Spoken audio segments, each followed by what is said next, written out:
puso mo sa mga post ko. Hindi kita sinisisi, galit ay wala ako. Mare, pag-usapan natin to. Mare, bakit naman ako?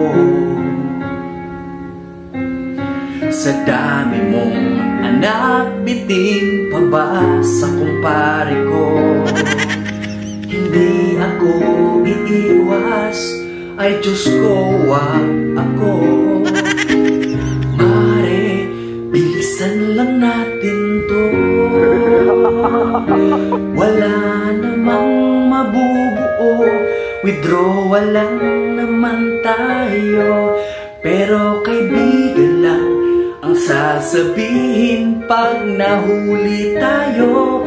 At kung mangyari yun, sigurado madadali tayo.